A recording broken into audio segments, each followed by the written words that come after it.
I'm Dave Collins with CleverHiker.com. In this episode, we're going to take a look at navigation with a map, compass, and GPS.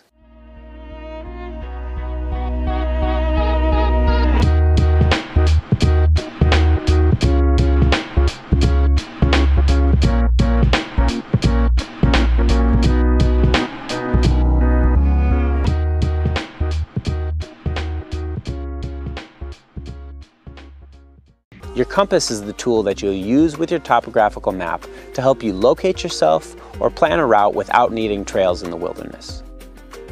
Even if you plan on staying on trail for your entire trip, knowing how to use a compass can come in very handy. For example, you might lose your way on the trail and need to be able to locate yourself on the map or find the best direction to travel in order to head out to a road. Or maybe you just want to explore an off-trail area, but you need to know which direction to travel and how to keep yourself from getting lost.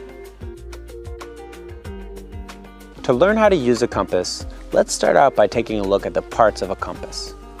The needle always points towards magnetic north, and the dial or bezel is the circular part on top of the compass that spins. Orienting lines are on the back of the dial, and they spin when the dial spins. Degree or index lines are the marks around the dial, and the direction of travel arrow is the way that you'll go after you've taken your bearing.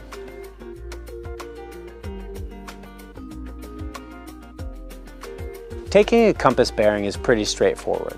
Let's say, for example, that our trail has been covered in snow and we don't know which way to go. Here's what we do. First, we would locate where we are on the map, and then we would line up the edge of our compass with the direction that we want to travel. Next, we turn the dial until north on the bezel lines up with north on the map, and the orienteering lines on the back of the dial are lined up with the north-south lines of our map. Once we've lined up our compass, we double check our route to make sure we're going to be heading in the right direction. Then we take the compass away from the map and we correct for declination. Once we've corrected for declination, we hold the compass away from our body and hold it flat and allow the needle to point towards magnetic north. Then we turn our body until north on the dial lines up with north on the bezel. Put the mouse in the house. With the north needle in its housing, we can look at the direction of travel arrow, which will tell us the direction we need to walk. If we're in an open area, we can pick a defined point on a horizon and walk towards it. Or, if we're in a heavily wooded area, we could pick an object like a tree, walk to that point, and then hold up our compass and take another reading and walk to another point to make sure that we stay on the right track.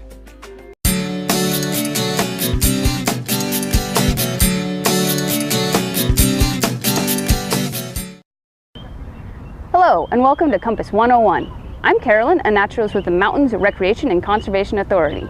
Today, we're going to go over the fundamentals of a compass, which include the basic parts, how to hold a compass, and the simple steps to follow when using your compass.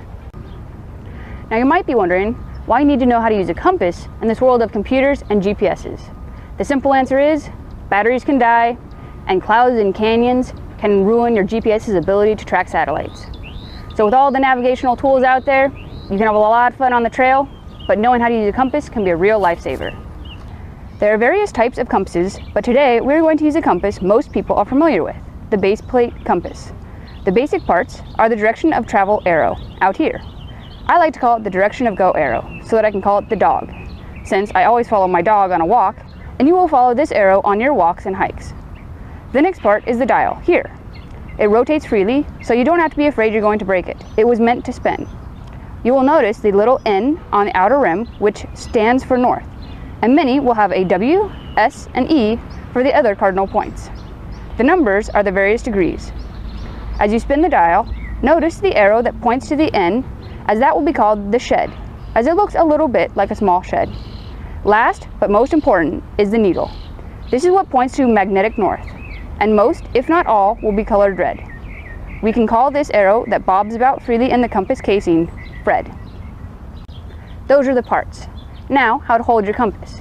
Remember, north is never up in the sky, so hold your compass nice and flat.